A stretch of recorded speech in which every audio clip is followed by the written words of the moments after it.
നിങ്ങളുടെ nursing registration ആന്ധ്രയിലോ തെലങ്കാനയിലോ ആണെങ്കിൽ ഈ വീഡിയോ സ്കിപ്പ് ചെയ്യരുത്. 2014 ആന്ധ്രയും തെലങ്കാനയും സെപ്പറേറ്റ് ആയപ്പോൾ നിങ്ങളുടെ രജിസ്ട്രേഷൻ കൗൺസിലും മാറ്റമുണ്ടായിട്ടുണ്ട്. 2014 മുമ്പ് നിങ്ങൾ കോഴ്സ് കംപ്ലീറ്റ് ചെയ്തവരാണെങ്കിൽ നിങ്ങളുടെ registration certificate Andhra Pradesh nursing council issue ചെയ്തതായിരിക്കും. എന്നാൽ ആ രജിസ്ട്രേഷൻ റിന്യൂ ചെയ്യേണ്ടത് കോളേജിന്റെ ഇപ്പോഴത്തെ ലൊക്കേഷൻ അനുസരിച്ചായിരിക്കണം.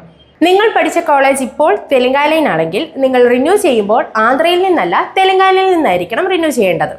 മാത്രമല്ല, നിങ്ങൾ തെലങ്കാനയിൽ റിന്യൂവലിന് അപ്ലൈ ചെയ്യുമ്പോൾ NUID കാർഡ് നിർബന്ധമാണ്. ഈ ഒരു റൂള് വൈകാതെ ആന്ധ്രാപ്രദേശിലും വരുന്നതാണ്.